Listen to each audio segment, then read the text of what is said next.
دل بند مٹھی میں جگنو، writer Zunaira safe, episode number 6۔ دنیا میں دو قسم کے لوگ ہوتے ہیں، ایک وہ جو ہمیشہ مانتے ہیں اور ماننے کے لیے پیدا ہوتے ہیں، دوسرے وہ جو منوانے کے لیے پیدا ہوتے ہیں۔ حالات چاہے جیسے بھی ہوں، وہ اپنا آپ منوانے کے لیے کوئی نہ کوئی راستہ ڈھونڈ نکالتے ہیں، یا حالات ہی ایسے بنا دیتے ہیں کہ ان کی ماننے کے علاوہ کوئی چارہ ہی نہیں رہتا۔ یہ تو ہو گئے حاکم لوگ جو ہمیشہ حکم چلاتے منواتے ہیں۔ اب جو دوسرے ہیں، آپ انہیں غلام تو نہیں کہہ سکتے، تاہم آپ انہیں مطیع کہہ سکتے ہیں، کیونکہ یہ ہمیشہ فرما بردار ہوتے ہیں، لیکن ان کی کہیں نہ کہیں اپنی مرضی شامل ہوتی ہے۔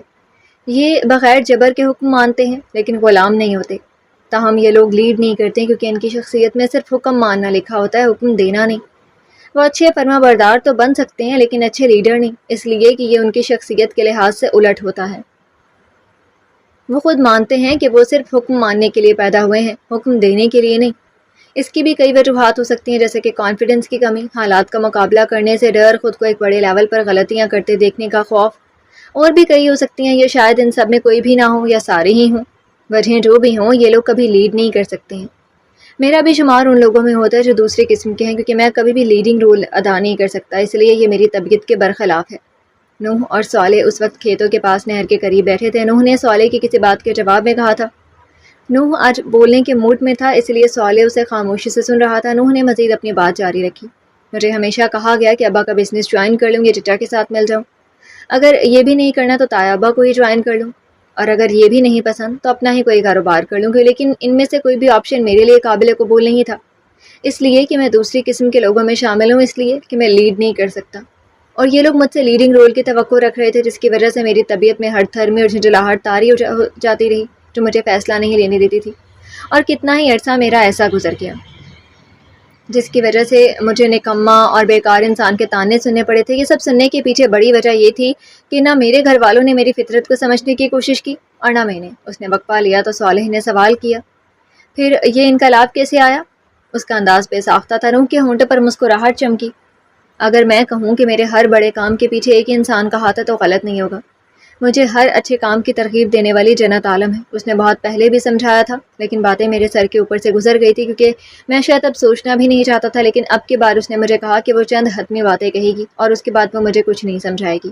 اور مزے کی بات ہے کہ وہ پوری زندگی میں نے یہی ایک بڑا کام کیا، اور وہ بھی اس کے صرف ایک بار کہنے پر، پہلی دفعہ میں پورا مطمئن ہوں کرنے کے بعد۔ نوح کی اتنی لمبی تقریر کے جواب میں صالح نے ایک ہی معصوم سا سوال کیا تھا، تو بھائی صاحب یہ مجھے کیوں بتا رہے ہو؟ اس نے اتنے معصوم انداز میں کہا تھا کہ نوح کی اپنی ہنسی چھوٹ گئی تھی، جو خود بڑا مدبر بنا بیٹھا تھا۔ اتنی سنجیدہ گفتگو کے جواب میں یہ سوال ہی احمقانہ تھا، تاکہ کل کو تم بھی اپنی اولاد پر یوں اپنی طرف سے بوجھ نہ ڈالنا، انہیں اپنی مرضی سے فیصلے لینے دینا۔ اس کا انداز ابھی بزرگانہ تھا۔ او بھائی، ابھی میری شادی بھی نہیں ہوئی، جب ہوگی تب دیکھی جائے گی، اور مجھے ابھی یہ اقوال زنی سنانا بند کرو اور خود ان پر عمل کرو۔ صالح نے میٹھے انداز میں اسے جھاڑ دیا تو وہ بھی تپے تپے سے لہجے میں بول اٹھا، جیسے سپیڈ سے تو چل رہا ہے، مجھے لگ رہا ہے کہ دجال کی آمد کے ساتھ ہی تیری بھی شادی ہوگی۔ اس نے جیسے اس کی کچھ دیر قبل کی بات کا بدلہ لیا تھا، اور صالح بس گھور کے رہ گیا تھا۔ تم اپنی بد دعائیں اپنے پاس رکھو، میں گھر جا رہا ہوں، اس نے کہا اور اٹھ بھی گیا، جبکہ نوح بھی پیچھے پیچھے بھاگا تھا۔ ابا آرام کے لیے کمرے میں پہنچے تو جنت بھی ان کے پاس ہی چلی آئی تھی۔ کچھ دیر قبل کی گفتگو اس نے بھی حرف بہ حرف سنی تھی، جس میں صالح سے باقاعدہ تفتیش کی گئی تھی۔ صالح کا ابا کے ساتھ گاڑھا رشتہ تھا، اور شاید اسی لحاظ سے وہ صالح کی سائڈ لے رہے تھے، یا کچھ اور معاملہ تھا، وہ سمجھ نہیں پائی تھی۔ جب کچھ دن قبل ابا نے اسے 50 لاکھ کی انویسٹیگیشن سے منع کیا تھا تو وہ رک گئی تھی، لیکن اچانک ایک دن اسے پرانی چیک بک نظر آئی۔ جب ابا کے لاکر سے اسے ان کی نئی چیک بک چاہیے تھی تو ان کی اجازت سے اس نے لاکر کھولا، اور آگے پیچھے کرتے اسے وہیں رسید ملی تھی جس سے 50 لاکھ نکالے گئے تھے۔ اسی پرانی چیک بک سے کاٹا گیا چیک تھا، جس کی رسید بھی ساتھ ہی تھی۔ اب جب صالح نے بھی بالکل اتنی ہی رقم بتائی تو اسے شک گزرا تھا، جس کی تصدیق کے لیے وہ ابا کے پاس چلی آئی تھی۔ وہ ڈائریکٹ ان سے پوچھنا نہیں چاہتی تھی، باتوں باتوں میں اندازہ لگانے کے چکر میں تھی۔ ابا واش روم میں تھے۔ وہ صوفے پر بیٹھ گئی اور ان کا انتظار کرنے لگی۔ وقت اب عصر کا ہو رہا تھا۔ جس جگہ وہ بیٹھی تھی اسے دائیں جانب باہر کو ایک کھڑکی کھلتی تھی، ابھی غالباً ابا نے آتے ہی کھولی تھی۔ تازہ ہوا اندر آ رہی تھی اور کمرے کی آب و ہوا کو تازہ ہوا فراہم کر رہی تھی۔ وہ باہر کے منظر کو دیکھنے میں گم تھی، جبھی ابا اس کے ساتھ آ کر بیٹھے تھے۔ تمہیں چاولوں کی خریداری کے لیے جانا تھا نا؟ ابا فریش ہو کر صوفے پر پیچھے کی جانب ٹیک لگائے بیٹھے تھے، سر صوفے پر گرا لیا تھا۔ شمال کی جانب دیوار کے ساتھ صوفہ سیٹ موجود تھا، وہ بھی ابا کے بالکل ساتھ ہی بیٹھ گئے۔ انہوں نے اپنی گردن کو دائیں بائیں گھمایا تھا، یوں جیسے تھکاوٹ زائل کرنا چاہ رہے ہوں۔ اچانک انہوں نے غور کیا کہ جنت بڑے غور سے انہیں دیکھ رہی تھی، جس کی آنکھوں میں ہلکی سی پریشانی کی لکیر تھی جو گہری ہوتی جا رہی تھی۔ میٹنگ کینسل ہو گئی ہے، وہ ابھی تک انہیں غور سے دیکھ رہی تھی۔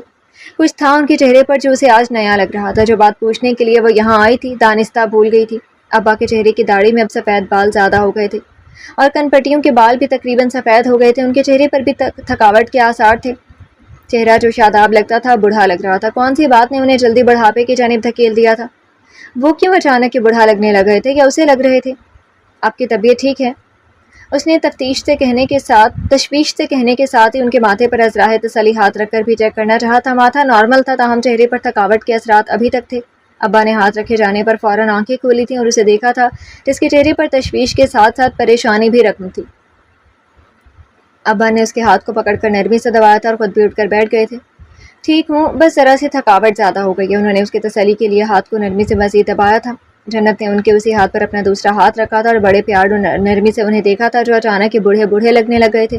ابا، زندگی میں اولاد اسی لیے ہی ہوتی ہے کہ آپ ان سے اپنے دکھ، درد، فکریں، پریشانیاں بانٹ سکیں، ان سے بات چیت کر کے اپنے دل کا حال بیان کر سکیں، مل بانٹ کر مسائل کا حل تلاش کر سکیں، نہ کہ یوں دل میں رکھنے سے۔ ایسے تو دل کا بوجھ پڑ جاتا ہے جو ہما وقت تنگ کرتا رہتا ہے، یہ تو کھوکھلا کر دے گا۔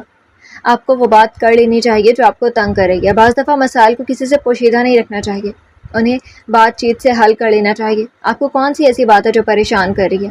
آپ یوں تو کبھی بوڑھے اور پریشان نہیں لگے ہیں، اب کیا ہوا ہے جو یوں آپ کے چہرے کے ایک ایک نقش پر پریشانی رقم ہے؟ میں آپ کی اولاد ہوں، آپ کا دکھ سمجھ جاؤں گی۔ اگر آپ اسے مجھ سے شیئر کریں تو ہم مل کر حل نکال لیں گے۔ اب کی بار اس نے بڑی نرمی اور احتیاط سے ان کے بڑے ہوتے ہاتھوں کو اپنے ہاتھوں کی گرفت میں لیتے ہوئے ہلکا ہلکا مساج کیا تھا تاکہ وہ ریلیکس فیل کریں، اور انہیں بولنے پر اکسایا تھا تاکہ وہ کچھ بولیں اور بتائیں کہ ان کے چہرے پر کیا پریشانی رقم ہے، جو کہ اندر کا حال بڑے واضح انداز میں سنا رہی تھی۔ اس کے انداز میں بردباری اور سمجھداری تھی، جیسے بڑی کوئی بات فکر سے کر رہے ہوں اور چاہتے ہوں کہ ان کی بات اچھی طرح سے سمجھی جائے اور اس پر عمل بھی کیا جائے۔ ابا نے اپنی بیٹی کی جانب دیکھا تھا جو تقریباً 26-27 سال کی تھی اور اس کے چہرے پر ہما وقت نرمی کے ساتھ سنجیدگی چھائی رہتی تھی۔ یہی سنجیدگی اسے باقی اپنی عمر کے لوگوں سے ممتاز کرتی تھی۔ وہ بچپن سے ہی سمجھدار بچی تھی جسے اپنے گھر کے ہر فرد کا خیال رہتا۔ دادا ورزش پر جا رہے ہیں یا نہیں، بیبی آرام کرتی ہیں یا نہیں، اور ابا اپنا بلند فشار خون کی دوا لیتے ہیں یا نہیں۔ غرض کہ وہ اپنے گھر کی وہ بچی رہی تھی جسے ہر بندے کو کب کیا ضرورت ہے خیال رہتا تھا، اور وہ ان کی ضرورت کی ہر چیز ان کے مانگنے سے قبل ہی پہنچا دیا کرتی تھی۔ وہ ہمیشہ ان باتوں کا خیال رکھتی تھی۔ اپنی پڑھائی مکمل کرنے کے بعد اس نے اپنے باپ کا ہاتھ بٹانا شروع کر دیا تھا۔ تم جانتی ہو اس وقت میری پریشانی کیا ہے؟ ابا نے سائڈ ٹیبل پر موجود تیل کی شیشی اس کی طرف بڑھائی تھی کہ ساتھ ساتھ میرے سر کی مالش کرو۔ اس نے شیشی پکڑی اور صوفے کے پیچھے کھڑی ہو گئی، اپنی ہتھیلی پر تھوڑا سا تیل ڈالا اور دوسرے ہاتھ کی انگلیاں اس میں ڈبوئی تھیں، پھر انہیں انگلیوں کو سر کے بالوں کی جڑوں تک لے گئی اور ہلکا ہلکا مساج کرنا شروع کر دیا تھا۔ ابا کے چہرے کے تاثرات میں اب سکون آنا شروع ہو گیا تھا۔ کیا ہے ابا؟ ابا کے پریشانی والے سوال کے جواب میں اس نے سوال کیا تو انہوں نے اپنی آنکھیں موند لی تھیں، شاید جواب دینا چاہتے تھے لیکن تھکاوٹ سے آنکھیں بند ہو رہی تھیں۔ اس نے مزید اصرار نہیں کیا تھا اور کچھ دیر بعد ان کا سر سکون سے ایک جانب صوفے کی پشت پر رکھتے، تیل کی شیشی کے ڈھکن بند کرتے، کھڑکی بند کی تھی، پھر دروازے کو بھی آہستہ سے بند کرتے باہر نکل آئی تھی۔ ابا کے کمرے سے باہر آئی تو بیبے بانو کو رات کے کھانے کی ہدایت دے رہی تھی۔ وہ ان کے پاس سے گزر کر باہر کی جانب نکل آئی تھی۔ باہر کے بڑے دروازے کے پاس درخت پر لگے جھولے پر بیٹھی تھی، کچھ دیر ابا کی پریشانی کے بارے میں سوچتی رہی تھی۔ سمجھ ہی نہیں آ رہی تھی کہ انہیں پریشانی کیا ہے۔ اچانک ہی اس کے دماغ میں کوئی بتی روشن ہوئی تھی۔ اس طرح کیفیت میں اچانک اٹھی تھی اور موبائل نکال کر منشی چاچا کے نمبر پر کال کی تھی۔ سلام دعا کے بعد وہ مدعے پر آئی تھی۔ منشی چاچا، ابھی گودام میں کوئی بات ہوئی ہے؟ پریشانی یا ایسا کچھ ہوا ہے جو مجھے معلوم نہیں ہے؟ اس کے پوچھنے پر منشی چاچا خاموش ہو گئے۔ وہ وہیں پر ٹہل رہی تھی اور چاچا کی خاموشی پر اسے شک ہوا تھا۔ چاچا آپ کھول کر بتائیں کیا بات ہے؟ کیا بات ہوئی ہے؟ اسے اندازہ ہو گیا تھا کہ یقیناً کوئی بات ہوئی ہے ورنہ وہ یوں خاموشی اختیار نہ کرتی۔ دھیرانی، ایسے تو میں نہیں بتا سکتا، اگر آپ آ جائیں تو ہم تفصیل سے بات کرتے ہیں۔ اس کے ماتھے پر ایک لکیر آ گئی تھی جو پریشانی کی نشانی تھی اور چہرے کے تاثرات بھی قدرے سنجیدہ ہو گئے تھے۔ ٹھیک ہے چاچا، میں آتی ہوں، اس نے نرمی سے کہا۔ دھیرانی، میں اپنے گھر آیا ہوں، روٹی کھانے کے لیے 10 منٹ تک دوبارہ نکلنا ہے، پھر ہی آپ بھی آنا، انہوں نے اچانک کہا تھا۔ جنت جو فون کرنے لگی تھی رکی تھی اور دوبارہ جھولے پر بیٹھ گئی تھی۔ اس کے بیٹھنے سے جھولا ہلکے ہلکے آگے پیچھے ہل رہا تھا، جس سے ایک بڑی سی شاخ پر بندھے ہونے کی وجہ سے چر کی آواز آ رہی تھی۔ چاچا، میں آپ کے گھر ہی آ جاتی ہوں، ادھر ہی بات ہو جائے گی اور پھر آپ نے آرام بھی تو کرنا ہے۔ وہ جانتی تھی اس وقت چاچا کچھ دیر آرام کے لیے گھر آتے ہیں تو اسے ان کا اپنے لیے یوں واپس گودام تک جانا اچھا نہیں لگا تھا، اس لیے مصلحت کی راہ نکالی تھی۔ یہ تو اچھا ہوگا دھیرانی، تم آ جاؤ، میں چائے بنواتا ہوں، انہوں نے پیار اور نرمی سے کہا تو مسکراتے ہوئے اس نے ہاں کہہ کر فون بند کر دیا تھا۔ فون بند کرنے کے بعد پینٹ کی جیب میں ڈالا تھا اور سیدھی کھڑی ہو کر کرتے کی سلوٹیں ٹھیک کی تھی. دونوں ہاتھوں کی ہتھیلیوں سے اپنا چہرہ تھپتھپایا تھا. پھر واپس اپنے گھر کی جانب بڑھی تھی تاکہ اندر سے گاڑی کی چابی لا سکے. سامنے سے صالح چلتا ہوا نظر آ رہا تھا. وہ اس کے پاس آنے پر رک گیا تھا. اسے بھی رکنا پڑا تھا. کیسی ہو؟ وہ مکمل سوٹڈ بوٹڈ تھا. ہاتھ میں بریف کیس پکڑے، بائیں ہاتھ کی کلی پر برانڈڈ گھڑی پہنے اور اسی ہاتھ میں چشمہ پکڑے دائیں ہاتھ میں بریف کیس تھامے وہ فارمل ڈریسنگ میں جانے کے لیے بالکل تیار کھڑا تھا. اور شاید اس کی خیریت دریافت کرنا جانے سے زیادہ اہم کام تھا. غالباً کل ہی تمہیں تفصیل سے اپنی خیریت بتائی ہے. جنت کا اشارہ کل ٹیرس پر ہونے والی گفتگو کی جانب تھا. دوبارہ بتانے میں کوئی حرج تو نہیں؟ صالح کے ہونٹوں پر جاندار مسکراہٹ رقص کر رہی تھی. جنت چڑ گئی. اسے جانے کی جلدی تھی اور وہ دیوار بنا کھڑا تھا. تمہیں بار بار خیریت دریافت کر کے کتنے نفلوں کا ثواب ملتا ہے؟ اس نے طنزیہ پوچھتے بازو سینے پر باندھ کر پوچھنے پر صالح نے ہلکا سا کہا لگایا تھا. تمہیں کس نے کہا ہے کہ مجھے نفلوں کا ثواب ملتا ہے؟ مجھے تو حج کا ثواب ملتا ہے. صالح کی کسی بات پر پہلی دفعہ جنت کے ہونٹوں پر ہلکی سی مسکراہٹ آئی تھی جسے اس نے چہرہ ایک جانب کر کے چھپایا تھا. تاہم صالح کی نظروں سے وہ مخفی نہیں رہ سکی تھی. تو یہ حج 10 سالوں میں تو بہت کیے ہوں گے. فی الحال حج کے لیے کسی اور کا انتظار کرو. مجھے منشی چاچا کے ہاں جانا ہے. فوراً ہی سنجیدہ تاثرات بناتے اس نے کہا تو صالح کے چہرے پر عجیب تاثرات پیدا ہوئے تھے. وہ ہر دفعہ 10 سالوں کو بیچ میں لے آتی تھی. صالح گہرا سانس بھر کر رہ گیا تھا. یار خدا گواہ ہے 10 سالوں میں کبھی ایسا حج کرنے کا موقع نہیں ملا. اس کے برجستہ کہنے پر جنت نے ایک دفعہ پھر مسکراہٹ دبائی تھی. تو پھر ابھی جا رہے ہو نا؟ راستے میں روک کر جتنی مرضی حال احوال پوچھ کر حج کرانا. جنت ایک سائڈ سے نکلتے اسے مشورہ دے گئی تو صالح پھر اس کی راہ میں حائل ہوا تھا. اسی وقت بانو گھر سے نکلی تو انہیں آمنے سامنے دے کر واپس جانے لگی. جو جنت نے اسے گاڑی کی چابی کو لانے کو کہا تھا وہ سر پر پاؤں رکھ کر اندر کی جانب بھاگی تھی. اس حج کا ثواب صرف جنت عالم کے احوال جان کر ملتا ہے. صالح یوسف کے لہجے میں اس وقت کچھ ایسا تھا جو کہ اس کے دل پر اثر رکھتا. جنت نے بغور دیکھا تھا وہ اسے ہی دیکھ رہا تھا. صالح یوسف، میں کبھی بھی 10 سالوں کو بھول نہیں سکتی ہوں اور اس وقت میں اس بارے میں بات نہیں کرنا چاہتی. جنت کے ہاتھ اٹھا کر کہنے پر صالح کے تاثرات اور لہجے میں کوئی کمی نہیں آئی تھی. وہ اسی چہرے کے ساتھ کھڑا تھا جسے اس نے کچھ سیکنڈز قبل وہ فکرہ کہا تھا. میں بھی نہیں چاہتا جنت کہ تم ان 10 سالوں کو بھول جاؤ. میں چاہتا ہوں کہ تم مجھے بھی بھول لینا دو. صالح کے کہنے پر جنت پھر کچھ کہنے ہی والی تھی کہ ایک بار پھر بانو کی انٹری ہوئی تھی اور وہ جنت کے ہاتھ میں چابی پکڑا کر پھر سے گڑا. صالح، اس وقت مجھے ایک اہم کام کے سلسلے میں منشی چاچا سے ملنے جانا ہے. وہ میرا انتظار کر رہے ہیں. ہم اس موضوع پر فرصت سے بات کریں گے. جنت کے چہرے پر پھر سے وہی تاثرات آ گئے تھے جو ان 10 سالوں میں صالح کو سوچتے ہوئے اس کی شخصیت کا حصہ بن جاتے تھے. وہ اسے وہیں چھوڑ کر خود آگے بڑھ گئی تھی اور گیٹ سے باہر نکل آئی تھی.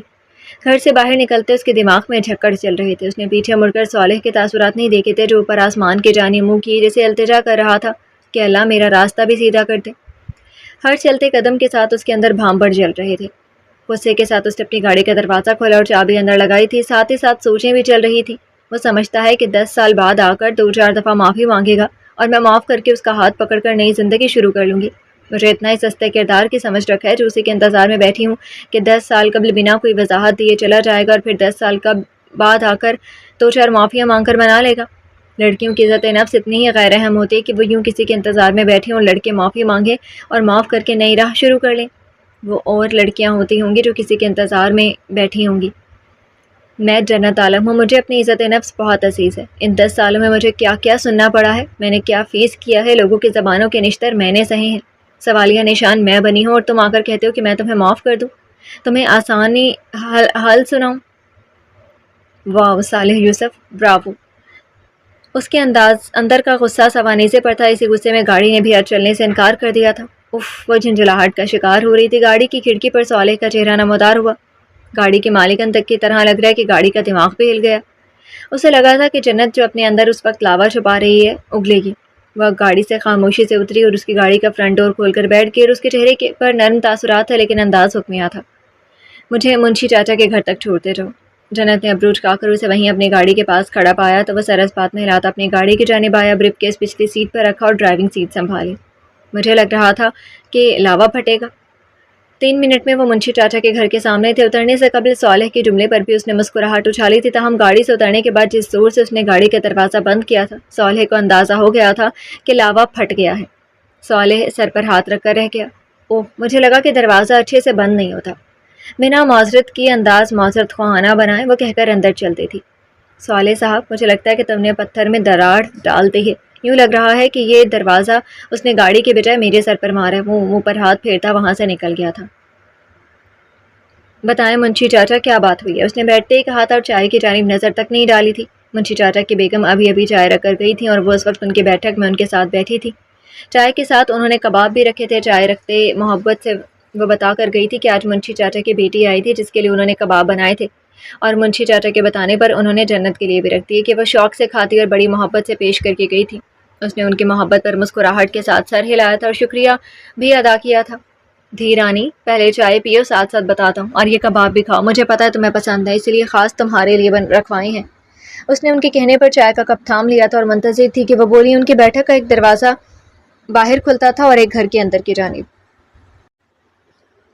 بیٹھک کی دیواریں پلستر کے بغیر تھیں، جن سے پکی اینٹیں نظر آتی جو کہ مٹی کے گارے کے ساتھ لگائی گئی تھیں۔ تاہم بیٹھک کا فرش پکا تھا۔ دیوار کے ساتھ چارپائیاں لگائی گئی تھیں اور درمیان میں ایک پرانی میز رکھی گئی تھی جس پر خوبصورت نفیس سا کور کڑھائی والا ڈالا گیا تھا۔ اسی میز پر چائے کے 2 کپ اور 5 کباب رکھ کر گئی تھی۔ جنت نے اپنا چائے کا کپ پکڑ رکھا تھا اور منشی چاچا نے بھی اپنا اٹھا لیا۔ دھی رانی، اصل میں بات یہ ہے کہ بھاؤ عالم نے جو گندم بیچی تھی آڑت والے کو، اس نے ہیرا پھیری کی اور ملک سے بھاگے، چونکہ گندم سے آنے والے پیسے چاولوں کی خریداری کے لیے دینے تھے جو آپ خرید رہی ہیں، اس لیے وہ پریشان ہے کیونکہ وہ آدمی اپنے پیچھے کوئی بھی شخص چھوڑ کر نہیں گیا جو اس کی بھرت پوری کرے۔ وہ بڑی پریشانی اور یاسیت سے کہہ رہے تھے اور جنت کے ماتھے پر بھی تفکر کی لکیریں جمع ہو رہی تھی۔ چائے پینا 2 بھر ہو رہا تھا۔ 1 منٹ چاچا، اس آڑت والے کو تو پہلی دفعہ ہم نے گندم بیچی ہے اور اس نے تو پچھلے مہینے کے اختتام پر پیسے دینے کا وعدہ کیا تھا۔ اس نے بے ساختہ کپ میز پر رکھا تھا۔ اب تو اگلا مہینہ بھی اختتام پر تھا اور پچھلے مہینے کا وعدہ ہوا تھا۔ ابا نے اسے بتایا نہیں اور اس نے بھی مزید پوچھنا ضروری خیال نہیں کیا کیونکہ زیادہ تر پیسوں کے معاملات وہی دیکھتے تھے۔ آہو دھی رانی، اسی نے ہی وعدہ کیا تھا، لیکن وہ اس تاریخ سے 2 دن قبل ہی بھاگ نکلا۔ جب ہم اس تاریخ پر گئے تو وہ نہیں ملا اور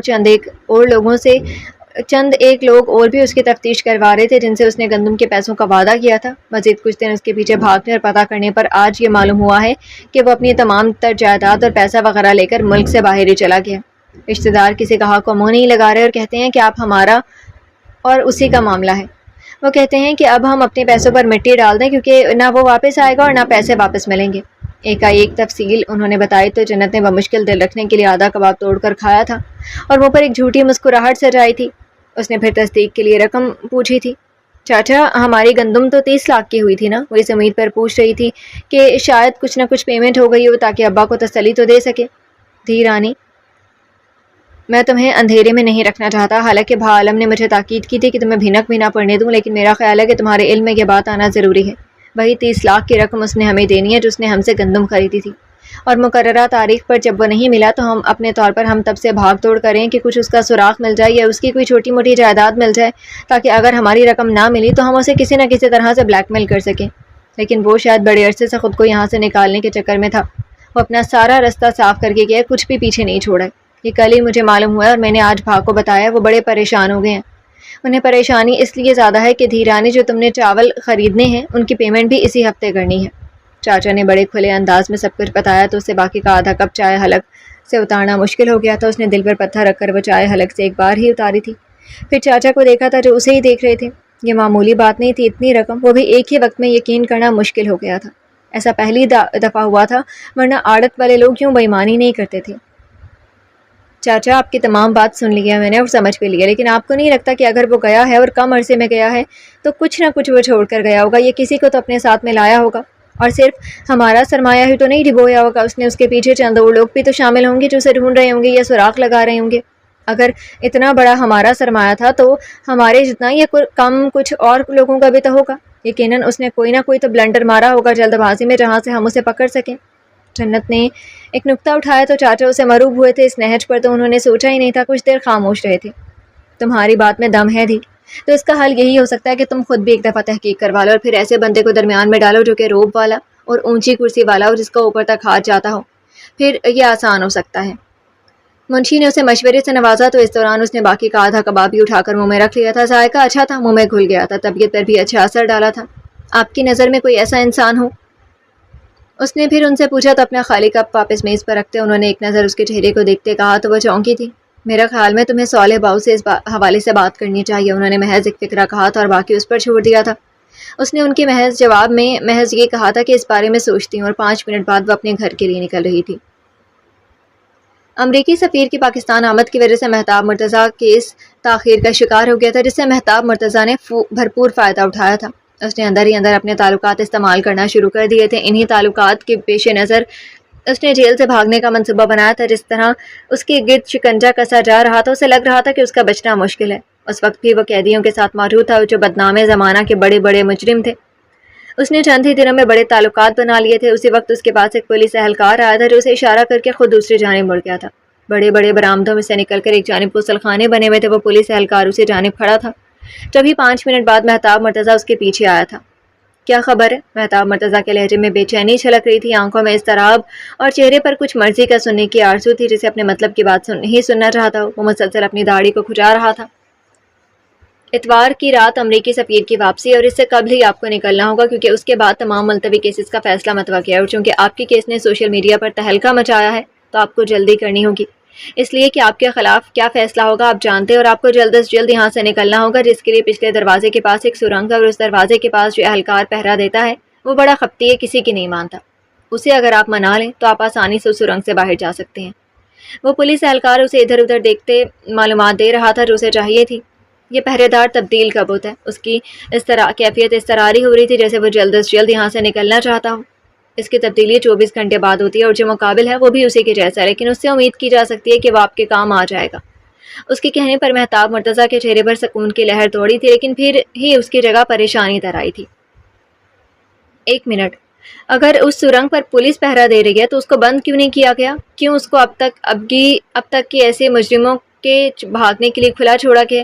اس کے مشکوک انداز پر وہ شیطانی انداز سے مسکرایا تھا۔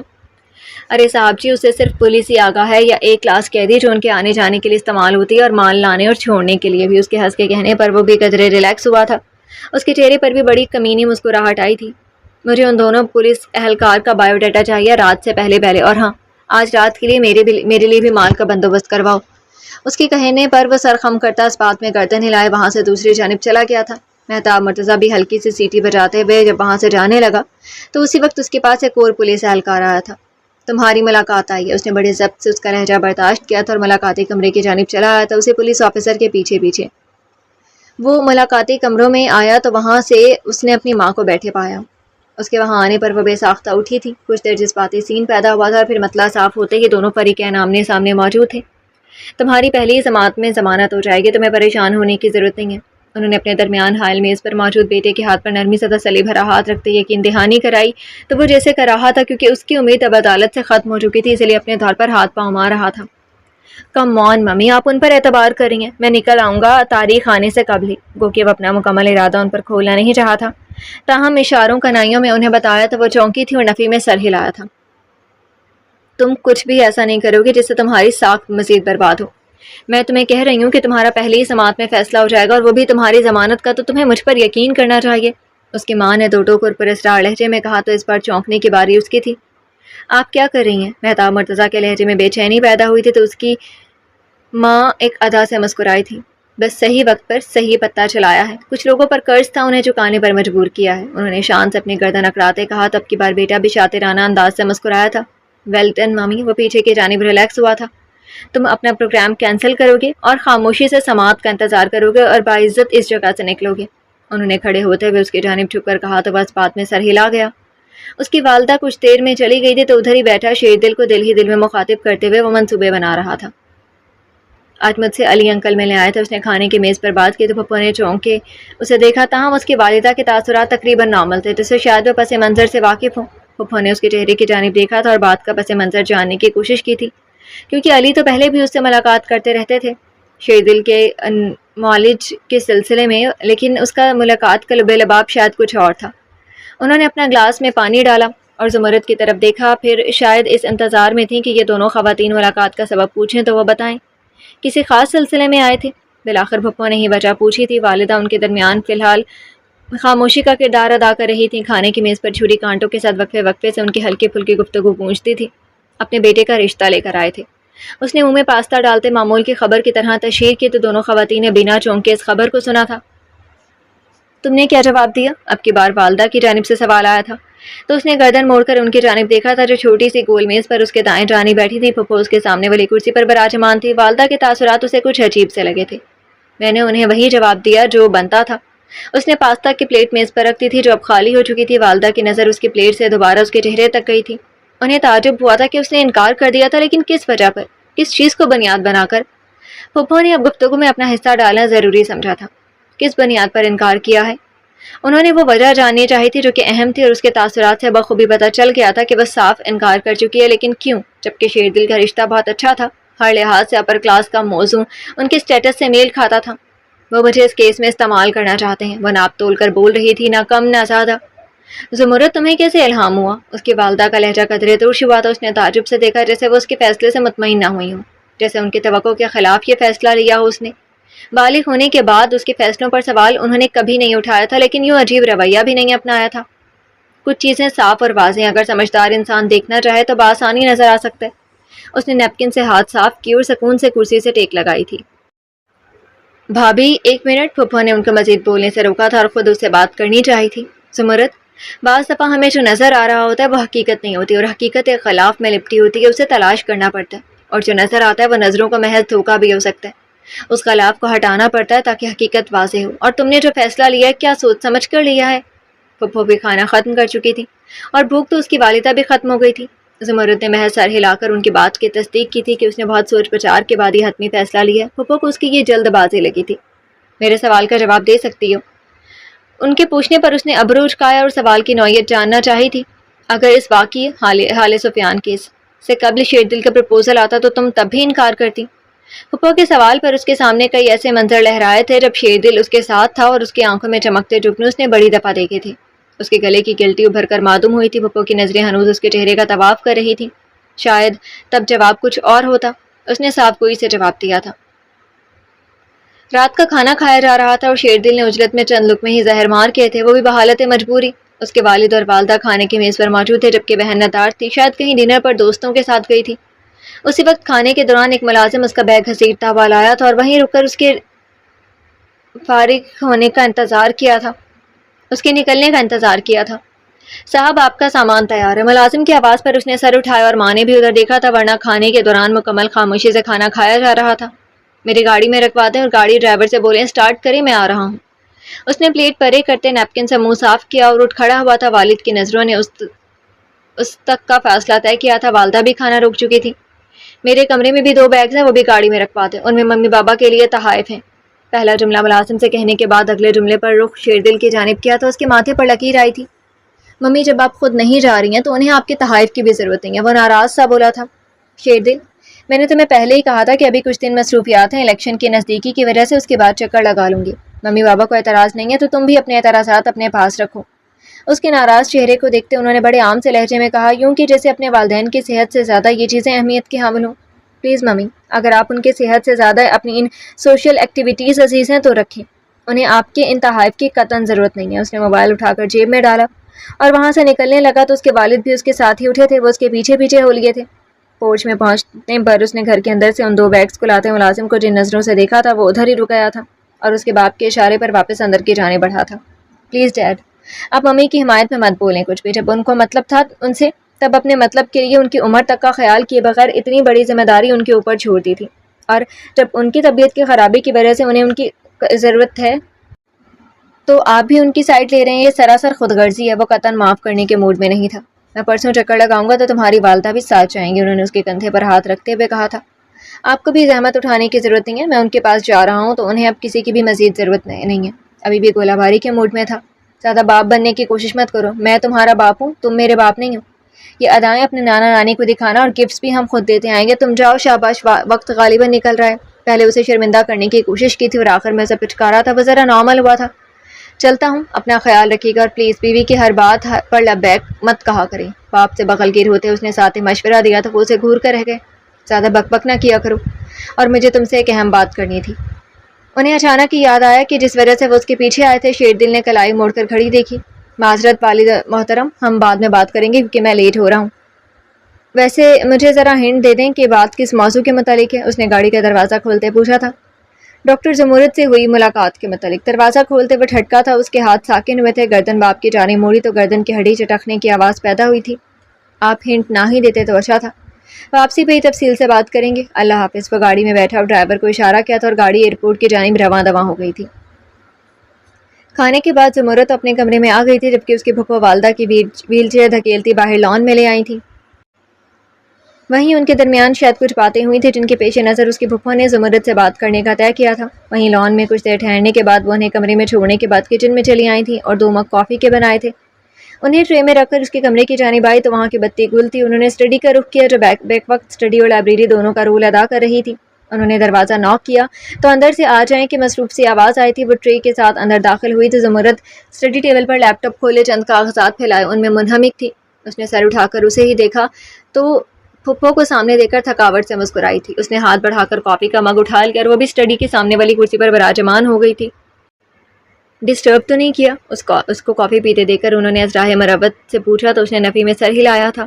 ماما سو گئی؟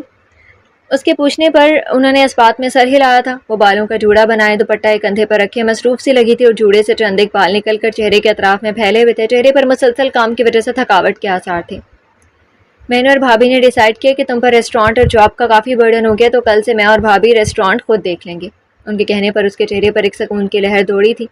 تاہم وہ نہیں چاہتی تھی کہ جب تک اس کی والدہ مکمل صحت یاب نہیں ہو جاتی تب تک وہ آرام کریں۔ آپ اگر چلی جایا کریں تو اچھا ہوگا، لیکن ماما ابھی مکمل ریسٹ کریں گی اور جب تک مکمل صحت یاب نہیں ہو جاتی تو تب تک وہ نہ ہی جائیں تو بہتر رہے گا۔ اس کے کہنے پر پھپھو نے کچھ اس کی ہاں میں ہاں ملائی تھی، لیکن وہ مکمل اس کی بات سے متفق نہیں ہوئی تھی۔ گھر رہ کر بور ہو گئی ہیں اور ویسے بھی وہ کسی حد تک تو ٹھیک ہو گئی ہیں اور اب سے فزیو تھراپی چل رہی ہے تو وہ ادھر ہی جایا کریں گے تاکہ باہر نکلیں، کچھ کام دیکھیں گی تو زیادہ بہتر ہوگا۔ ان کے کہنے پر اس نے بھی اس بات میں سر ہلایا تھا اور خالی مگ ٹیبل پر رکھ دیا تھا۔ اگر آپ نے اور ماما نے ڈیسائیڈ کر لیا تو بہت ہے، لیکن آپ لوگ تب تک سیکیورٹی کا خیال رکھیں گے جب تک یہ کیس حل نہیں ہو جاتا۔ میں ابھی شیردل سے کہہ کر آپ کے لیے سیکیورٹی ارینج کروا دیتی ہوں۔ اس نے کہنے کے ساتھ ہی موبائل سے شیردل کا نمبر ملایا تھا تو وہ آف جا رہا تھا۔ یہ وہی وقت تھا جب شیردل لاہور سے استنبول کی فلائٹ لے کر ترکی اپنے نانا نانی کے پاس جا رہا تھا۔ اس کا فون بند جا رہا ہے، لیکن جب تک میری اس سے اس حوالے سے بات نہیں ہو جاتی ہے تب تک آپ ریسٹورانٹ مت جائیے گا۔ انہوں نے اس کی بات پر سر ہلایا تو اس نے دیکھا کہ شاید وہ کچھ اور کہنا چاہتی تھی لیکن بول نہیں پا رہی تھی۔ آپ کو کچھ کہنا ہے؟ اس نے انہیں مسلسل خود کو دیکھتا پا کر بالآخر پوچھ دیا جو شاید آئی بھی اسی لیے تھی۔ ایک طرف تم شیردل کے رشتے کے لیے انکار کر چکی ہو اور دوسری طرف تم اس سے فیورز لے رہی ہو، یہ کچھ عجیب نہیں لگ رہا تمہیں؟ ان کے کہنے پر وہ کرسی دھکیلتے تھوڑا آگے ہوئی اور پھپھو کو دیکھا تھا جنہوں نے بات ہلکے پھلکے انداز میں کہی تھی اور اس نے بھی اسے پرسنلی نہیں لیا تھا۔ پھپھو، وہ اور میں ایک کیس مل کر حل کر رہی ہوں اور اس کیس کے حوالے سے مجھے ہر فیصلہ اس سے مل کر لینا ہوگا، اس کے علم میں لا کر۔ اس کے کہنے پر وہ ہلکا سا مسکرائی تھی، وہ بھی ریلیکس لگ رہی تھی۔ زمرد، تم مجھے سچ سچ بتاؤ گی اب کس نہج پر سوال پوچھنا چاہ رہی تھی؟ زمرد نے فوری جانچا تھا۔ پھپھو، جھوٹ میں نے پہلے بھی نہیں بولا تھا۔ میں اب بھی اسی بات پر قائم ہوں کہ اگر اس واقعے سے قبل شیردل کا پرپوزل آتا تو جواب حقیقت میں کچھ اور ہی ہوتا۔ اس نے کہنے کے ساتھ ہی کرسی کے ساتھ پیچھے ٹیک لگائی تھی اور ان کی آنکھوں میں دیکھتے ہوئے کہا تو وہ بھی اب آگے کی جانب ہوئی تھی۔ کس واقعے سے قبل؟ انہوں نے پراسرار انداز میں کہا تو اس نے فوراً جواب دیا تھا۔ سچ بتاؤں؟ اس کا انداز ابھی بھی پراسرار ہو رہا تھا۔ انہوں نے بھی اس بات میں سر ہلایا تھا۔ سچ ہی پوچھا ہے؟ آپ کو دھوکہ دینے والے واقعے سے قبل اگر مجھے شیردل ملتا تو شاید میں انکار نہ کرتی۔ اس کے صاف کہنے پر ان کے چہرے پر بے چینی چھلکی تھی۔ تم نے اس وجہ پر اسے انکار کیے؟ ان کے لیے باعث حیرت تھا۔ میں نے کئی وجوہات کے بنا پر انکار کیا۔ اس کے کہنے پر وہ ایک بار پھر حیران ہوئی تھی۔ وجوہات بتاؤ۔ اس کے باپ کا آپ کو دھوکہ دینا، اس کی بات مکمل ہونے سے قبل انہوں نے اسے ٹوک دیا تھا۔ وہ اس کے باپ کا عمل تھا اور وہ اپنے باپ جیسا نہیں ہے۔ اس کے باپ کو میں نے انکار کیا تھا، تم اس کے باپ کی وجہ سے اسے چھوڑ رہی ہو۔ پھپھو، جو کافی دیر سے تحمل کا مظاہرہ کر رہی تھی، اس کے جواب پر وہ ترش ہوئی تھی۔ اگلی وجہ بھی سن لیں پھر اس بات پر بھی روشنی ڈالتے ہیں۔ وہ ہنوز پرسکون تھی۔ پھپھو نے ہاتھ اٹھا کر اگلے تحمل کا مظاہرہ کیا تھا۔ اگلی وجہ بتاؤ، کیا اس کا ٹراما ہے؟ اگلی وجہ؟ ان کا انداز طنزیہ تھا۔ نہیں، مجھے اس کے ٹراما سے مسئلہ نہیں ہے اور اب تک وہ اس ٹراما سے تقریباً نکل آیا۔ اگلی وجہ وہ ہے جو میں پہلے بھی بتا چکی ہوں کہ اس کے والد مجھے اس کیس میں استعمال کرنا چاہتے ہیں۔ اس نے تحمل سے کہا تو انہوں نے بھی تحمل سے سنا تھا۔ بس یہی ہے؟ ان کے پوچھنے پر اس نے ہاں میں سر ہلایا۔ اگر دوسری وجہ غلط ہوئی تب کیا فیصلہ ہوگا؟ تب بھی وہی فیصلہ ہوگا جو سنا چکی ہوں۔ انہوں نے اسے پیار سے رام کرنے کا طریقہ اپنایا تھا۔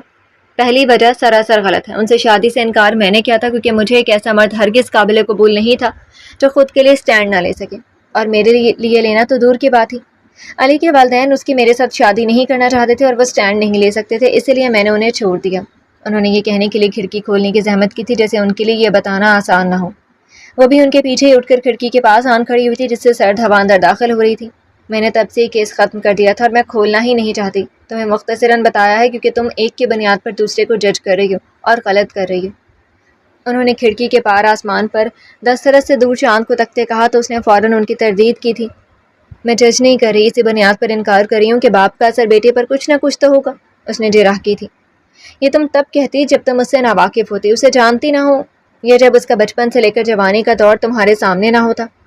تم ایک غلط چیز کو بنیاد بنا کر انکار کر رہی ہو۔ انہوں نے مصالحت کی راہ نکالنے کے لیے اسے آمادہ کرنے پر راہ پر قدم جمائے تھے۔ آپ چاہتی ہیں کہ میں اسے شادی کر لوں؟ اس نے ان کی تمام باتوں سے یہی نتیجہ اخذ کیا تھا۔ ہم چاہتے ہیں، انہوں نے ہم پر زور دیا تھا۔ ہم میں اس کی والدہ بھی شامل تھی۔ پھوپھو ہنوز باہر دیکھ رہی تھی جبکہ اس نے اپنا رخ موڑ لیا تھا اور اپنی کمر دیوار کے ساتھ لگائی تھی۔ اس نے گزرے زمانوں کی داستان ان کے چہرے پر رقم دیکھی تھی۔ اگر وہ بھی باپ جیسا نکلا تو، اس نے جیسے خدشے کا اظہار کیا تھا۔ تم کون سا ابھی سے شادی کر رہی ہو؟ پہلے اسے اس حوالے سے پرکھ لو، پھر سوچ سمجھ کر ہاں کر لینا، انہوں نے پھر ہلکے پھلکے انداز میں کہا تو اس نے انہیں مسکراتے ہوئے انہیں چھیڑا تھا۔ یعنی ہاں لازمی کرنی ہے۔ اب وہ مصنوعی حیرت سے کہہ رہی تھی تو پھوپھو بھی کھڑکی سے ہٹ گئی۔ طویل راہ کی گرد دیکھنا تکلیف دہ تھا۔ غالباً تم نے کہا ہے کہ اگر حالات مختلف ہوتے تو تم انکار نہیں کرتی، انہوں نے اسے کہا تو اس نے آگے بڑھ کر لیپ ٹاپ بند کر دیا تھا، کاغذات سمیٹے اور دونوں چیزیں اٹھا کر دروازے تک آئی تھی۔ لائٹ آف کرتے جائیے گا، وہ مسکراتے کہہ کر وہ کمرے سے نکل گئے۔ پھوپھو بھی پیچھے چلی آئی تھی۔ جواب نہیں دیا، انہوں نے چھیڑا تھا۔ شب خیر، اپنے کمرے کا دروازہ بند کرنے سے قبل اس نے قدرے اونچی آواز میں کہا تھا۔ راستے میں ہی اس نے ایک نمبر پر کال کی تھی، کچھ دیر بعد اٹھا لی گئی۔ اگرچہ وہ کیس کے دوران ملک سے باہر جا رہا تھا لیکن صرف 2 دن کے لیے، وہ بھی کیس کے التبا میں پڑنے کی وجہ سے ایمرجنسی ہو جانے پر، تب بھی وہ مکمل باخبر تھا اور رہنا چاہتا تھا۔ اس نے ہر جانب پیادہ چھوڑ آیا تھا جو ہر لمحہ باخبر رکھ رہے تھے۔ انہی میں سے ایک پیادے کو اس نے ابھی فون کال کی تھی۔ کیا رپورٹ ہے؟ اس کا لہجہ بے چین سا تھا اور کچھ پرجوش بھی، لیکن جواب سننے پر سارا جوش جاتا رہا تھا۔ سر، ہمارا پلان کینسل ہو گیا، دوسری جانب سے بھی افسردہ سی آواز آئی تھی۔ لعنت ہو، اس نے افسوس سے سر پر ہاتھ مارا۔ کچھ دیر کی خاموشی اختیار کی تھی، تاہم کال چلتی رہی تھی۔ پلان بی پر عمل کرو اور پلان اے بھی جاری رکھو، ہر حال میں اسے منانے کی کوشش کرو، اور اگر نہ مانے تو پلان بی کی 100% کامیابی یقینی ہے، اور یہ انہی 5 دنوں میں ہونا چاہیے۔ یاد رکھو ہمارے پاس وقت نہیں ہے، اس نے سخت لہجے میں کہا تھا۔ دوسری جانب سے مکمل یقین دہانی کرائی گئی۔ سر، ایک بات اور معلوم ہوئی ہے۔ دوسری جانب سے ایک بار پھر شاید اہم معلومات دی جانے کا امکان پیدا ہوا تھا۔ گاڑی ایئرپورٹ پر رک چکی تھی اور فلائٹ میں 5 منٹ رہتے تھے، لیکن بات سننا ضروری تھی۔ ڈرائیور باہر نکل گیا تھا اور سامان اتار رہا تھا۔ بتاؤ، اس نے اجلت میں کہا تھا اور گاڑی سے باہر نکل آیا تھا۔ بیگ کے اوپر گرفت کی تھی اور اسے گھسیٹتے آگے بڑھا تھا، جبکہ دوسرے ہاتھ سے فون کان کے ساتھ لگا ہوا تھا۔ اڑتی ہوئی خبر معلوم ہوئی ہے کہ وہ بچہ زندہ ہے جسے مردہ تسلیم کیا جا چکا ہے۔ دوسری جانب اچانک ملنے والی اطلاع نے اس کے بڑھتے قدم روک دیے تھے۔ وہ ساکن ہو گیا تھا، اسے کچھ لمحے لگے تھے خود کو واپس حال میں لانے کے لیے۔ تمہارے پاس 60 گھنٹے ہیں اور ان 5 گھنٹوں میں مستند معلومات چاہیے۔ کسی اڑتی ہوئی خبر کو میرے سامنے مت لانا۔ 7 مطلب 6 گھنٹے اور 59 منٹ، اور 60واں منٹ ہونے سے قبل مجھے تمام معلومات مل جانی چاہیے، ورنہ۔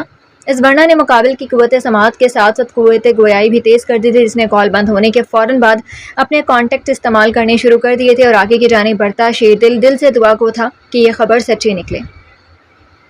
جنت باجی بیبے بلا رہی ہیں، بانو بوتل کے جن کی طرح حاضر ہوئی تھی اور آتے ہی پیغام کی ترسیل کی تھی۔ جنت نے کتاب سے نظریں اٹھائیں اور اسے دیکھا تھا جو دروازے میں ہی کھڑی تھی اور اس کے انتظار میں تھی کہ اٹھے اور اسے ساتھ لے کر جائے۔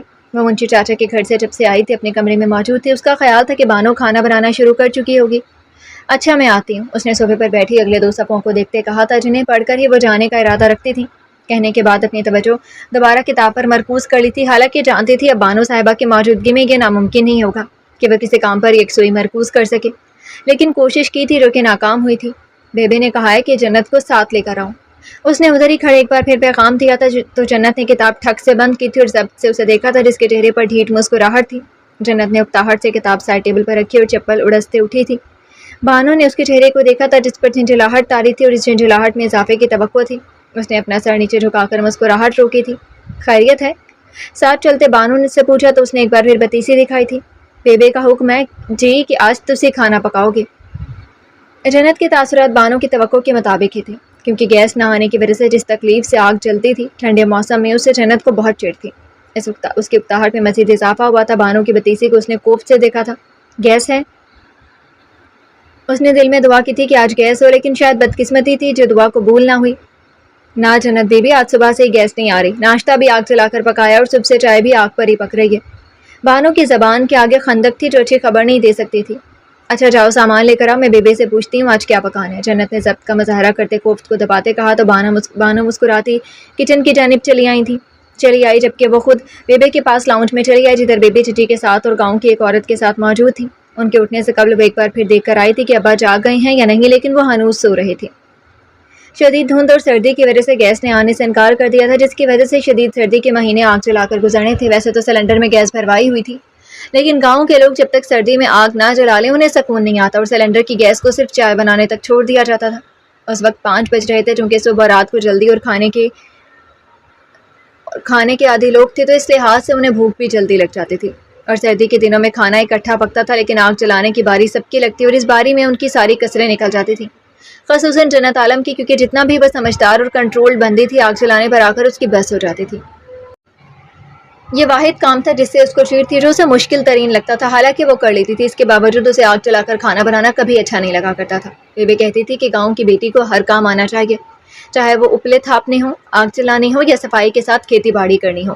گاؤں کے لوگوں کو ہر کام میں ماہر ہونا چاہیے، اسی لیے وہ آگ جلانے اور کھانے پینے کی باری رکھا کرتے جس سے کسی کو بھی انحراف نہیں ہوتا تھا۔ ہم جنت کی یہی کوشش ہوتی کہ اللہ جی بس گیس ہو، لیکن پھر بھی کبھی نہ کبھی اونٹ پہاڑ کے نیچے آ ہی جاتا ہے۔ آج بھی ایسا ہی ہوا تھا۔ آج باری جنت کی تھی۔ ابھی وہ آگ جلانے کے لیے لکڑیاں چولہے کے پاس لا کر رکھ رہی تھی، باقی روٹی بنانے کے لیے آٹا، چھابے، چنگیر اور صاف 4 کونوں والے کپڑے جنہیں گاؤں کے لوگ پونے کہتے تھے، جن میں روٹی اتار کر کور کر کے رکھتی جاتی تھی تاکہ گرم رہے، وہ بانو اندر سے لا کر اس کے پاس رکھ رہی تھی۔ گھی اور مکھن بھی لا کر جگہ پر رکھا تھا کہ اگر توا زیادہ گرم ہو جائے تو روٹی ساتھ چپک جاتی تھی۔ توے پر تھوڑا سا گھی لگایا جاتا تاکہ روٹی ساتھ نہ چپکی، کیونکہ گیس کی وجہ سے تو چولہے کا بٹن کا آپشن ہوتا تھا، گیس کم یا زیادہ کر لی جائے، لیکن آگ جب جلتی تھی تو جلتی تھی۔ کنٹرول اس کو تربیت یافتہ بندہ ہی کر سکتا تھا، جو کہ جنت عالم نہیں تھی۔ اس نے آگ جلائی تھی، لیکن اللہ جانے آگ کو اس کی پہچان تھی یا اس سے دشمنی تھی، وہ جل کے ہی نہیں دے رہی تھی۔ بانو چلی گئی تھی اور وہ اکیلی تھی، کیونکہ بیبے کا خاص حکم تھا کہ جو کرنا ہے اپنے اون ہے کرنا ہے، تاکہ کل کو کڑا وقت کوئی بھی آئے تو خود کی حکمت عملی کام آئے، بجائے اس کے کہ آپ سہولیات ہونے کے باوجود دوسروں کی جانب دیکھیں کہ انہیں استعمال کیسے کرتے ہیں۔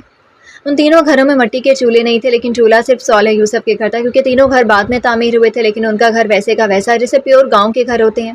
تو یوسف کے بڑے بیٹے واسع بھائی سے صالح کی آمد سے قبل وہ اجازت لے کر وہ ان کی تندوری اور چولہا استعمال کر لیتے تھے، جو کہ مٹی کے بنے تھے۔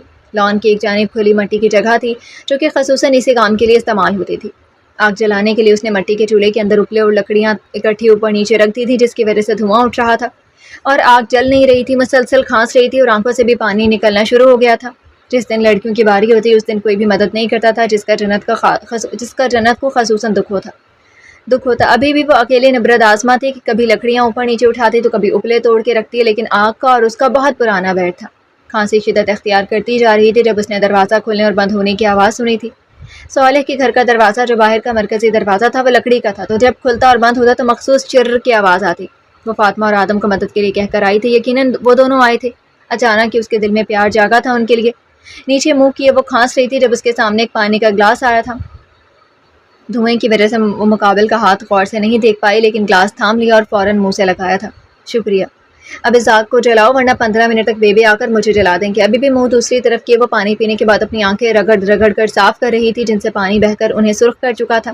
وہ خاموشی سے تمام اپلے اور لکڑیاں نکالنے کے بعد اب سب سے نیچے اپلے جوڑ رہا تھا، تکون کی شکل میں، پھر ان کے اوپر بڑی لکڑی اور اس کے اوپر چھوٹی چھوٹی باریک لکڑیاں، جن کی آگ بآسانی نیچے اپلوں اور بڑی لکڑیوں پر گر کر انہیں جلنے کا موقع دے رہی تھی۔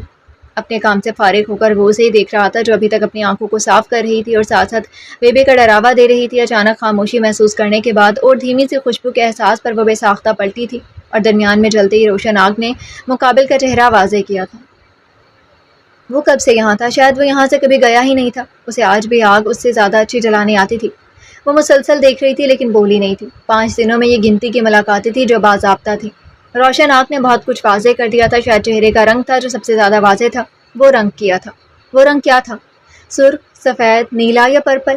کیا وہ رنگ اس کے چہرے کا تھا یا اس شخص کا جو آج بھی بنا کہے آگ جلانے میں مددگار ثابت ہوتا آیا تھا؟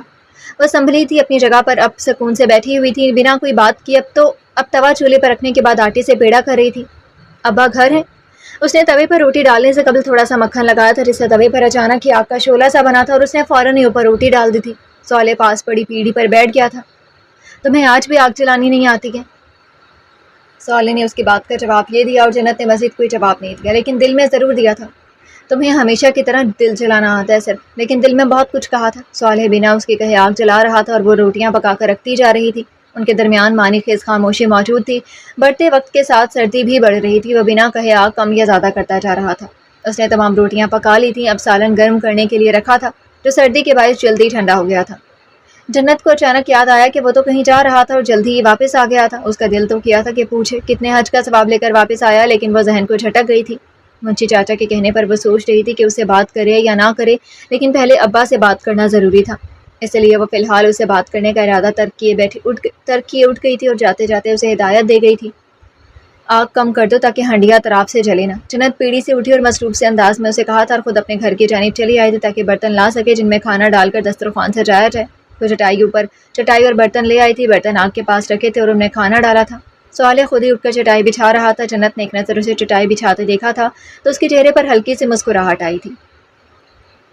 منہ دوسری جانب کی اپنی مسکراہٹ دبائی تھی، اسے اچھا لگا تھا۔ چٹائی بچھ گئی تو جنت کے ساتھ مل کر اس نے دسترخوان سجایا اور صالح کو وہیں بیٹھنے کا کہہ کر سب کو بلانے چلی گئی۔ وہ ٹیکسی کے راستے ایئرپورٹ سے اپنے نانا نانی کے گھر جا رہا تھا جب اسے اپنے مخبر کی کال موصول ہوئی تھی۔ اس نے فوراً اٹھائی تھی۔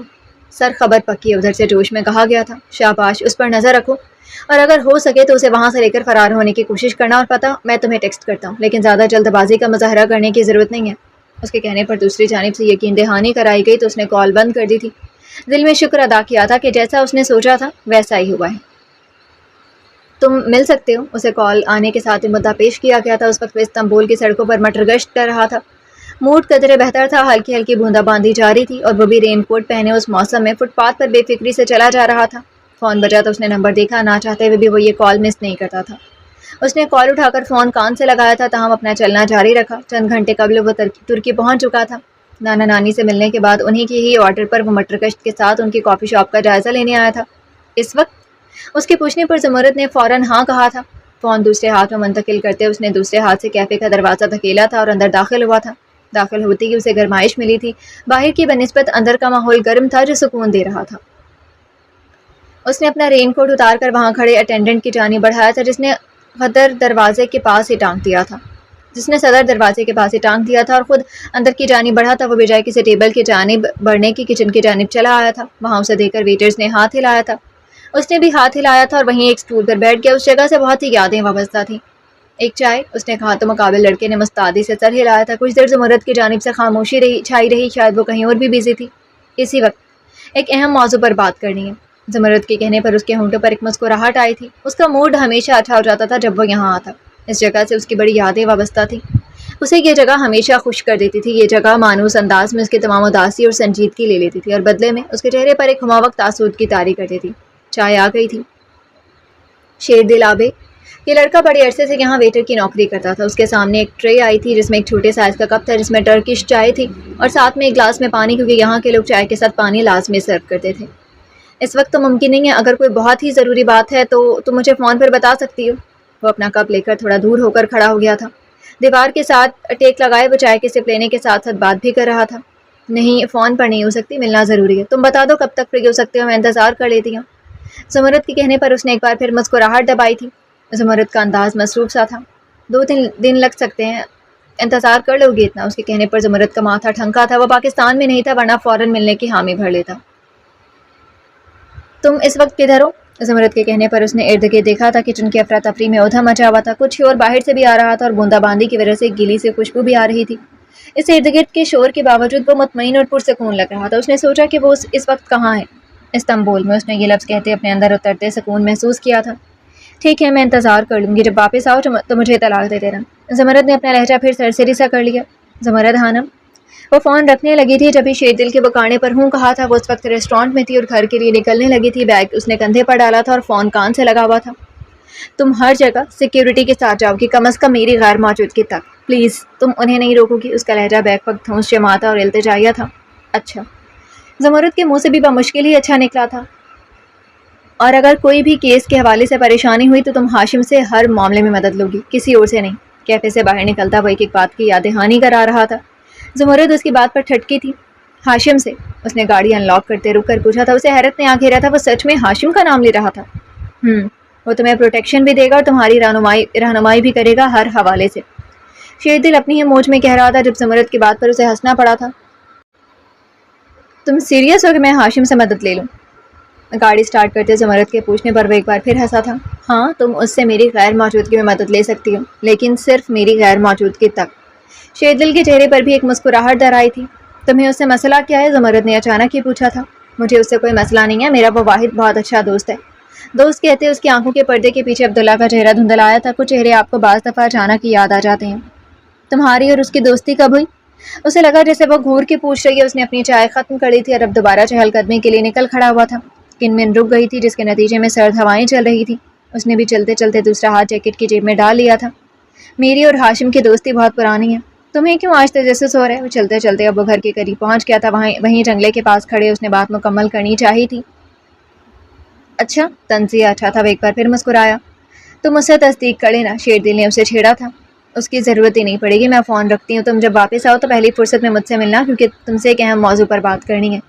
زمرد نے ایک بار پھر اسے یاد دہانی کروائی تھی۔ شیردل نے بھی اسے مثبت جواب دیتے فون بند کر دیا تھا اور جنگلے کا دروازہ کھول کر اندر کی جانب بڑھا تھا۔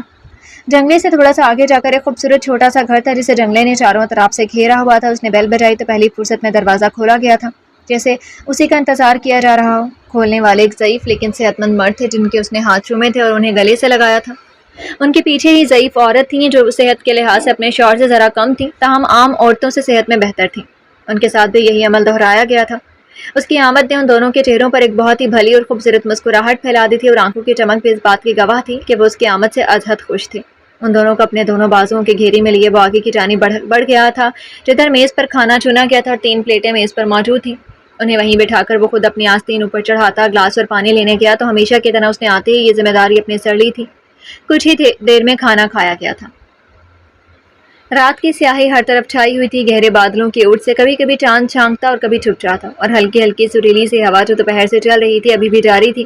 رات کے کھانے کا وقت تھا اور کھانے پر ابا سمیت چچا کی فیملی بھی موجود تھے، تاہم صالح اور نوح ندار تھے۔ کھانے کے بعد سب لوگ ڈرائنگ روم میں موجود تھے۔ جب بیبے نے آج سحپہر کے واقعے کا ذکر چھیڑا تو وہاں دادا، ابا اور چچا کے ساتھ چچی موجود تھیں، جبکہ باقی بچیاں غیر موجود تھیں، شاید وہ کہیں اور مصروف تھیں۔ آپ کو یوں صالح سے تفتیش نہیں کرنی چاہیے تھی، وہ بھی گھر کی خواتین کے سامنے۔ بہت برا لگتا ہے یوں داماد کو گھر کی خواتین کے سامنے کٹہرے میں کھڑا کرنا۔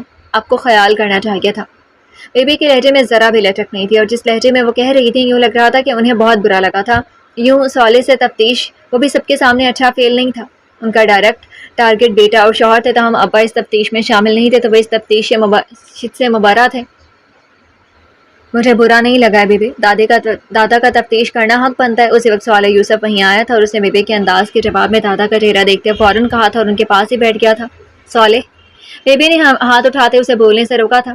جو غلط ہے وہ ہمیشہ غلط رہے گا۔ اگر انہیں تم سے کوئی بھی تفتیش کرنی ہے تو اس کے لیے کم از کم الگ انداز اپنانا چاہیے تھا۔ یوں سب کے سامنے کوئی اچھا فیل نہیں ہے۔ بیبی معاف کرنے کے چکر میں نہیں تھی۔ دادا کے ساتھ چاچو کے چہرے پر بھی شرمندگی کے کچھ آثار پیدا ہوئے تھے جنہوں نے صالح کو عجیب سے صورتحال سے دوچار کیا تھا، تاہم وہ نہیں چاہتا تھا کہ گھر کے بڑے اس کے سامنے جھکیں۔ اس نے خود ہی ان کے کچھ بھی بولنے سے قبل منع کر دیا تھا۔ پلیز بیبے، ان کا تفتیش کرنا، سوال کرنا حق تھا۔ انہوں نے ٹھیک کیا جو کیا۔ اب آپ مزید اس بارے میں بات نہ کریں۔ اس کے کہنے پر بیبے نے ایک نظر پھر بیٹے کو دیکھا تھا جس کا چہرہ جھکا ہوا تھا۔ انہوں نے جتاتی نظر شوہر پر بھی ڈالی تھی۔ اسی وقت اذان ہوئی تو دادا کے ساتھ ابا بھی نکل گئے تھے اور صالح یوسف بھی، تاہم بیبے نے بیٹے کو روک لیا تھا۔ ان کی بیوی بھی کسی کام سے اٹھ کر چلی گئی تھی، لیکن اب ڈرائنگ روم میں اس وقت بیبے اور ان کا بیٹا تھا۔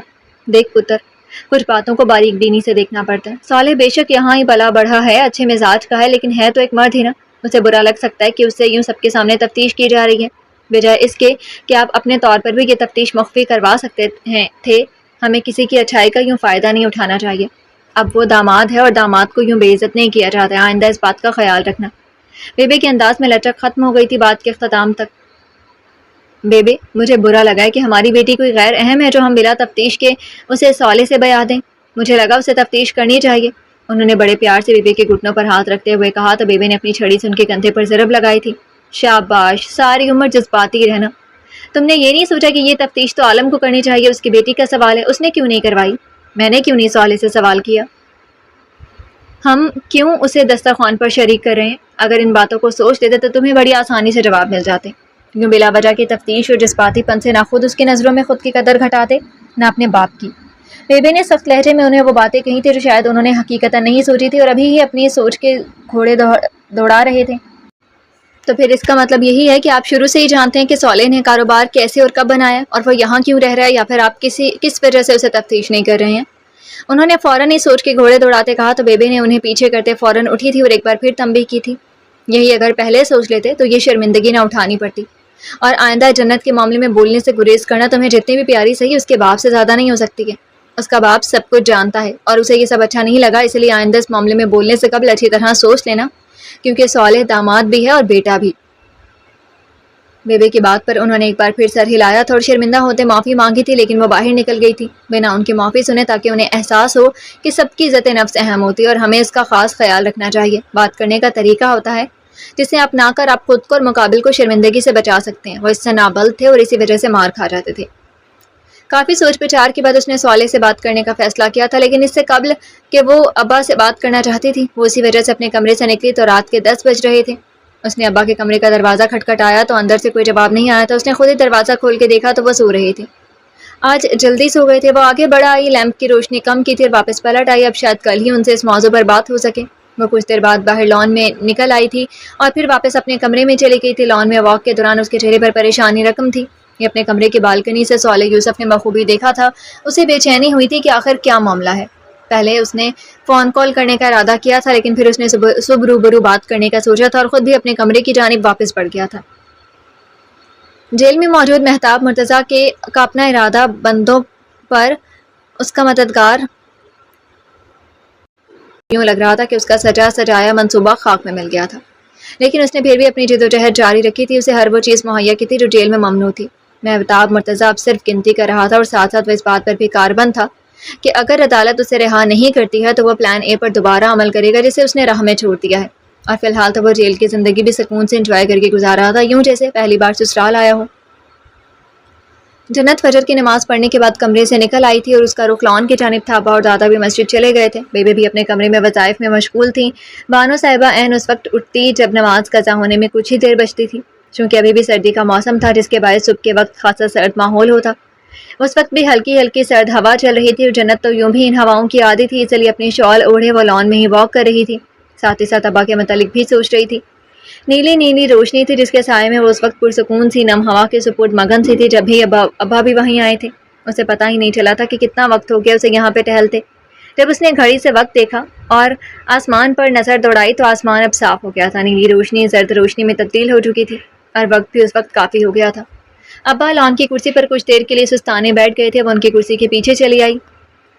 آپ رات جلدی سو گئے تھے؟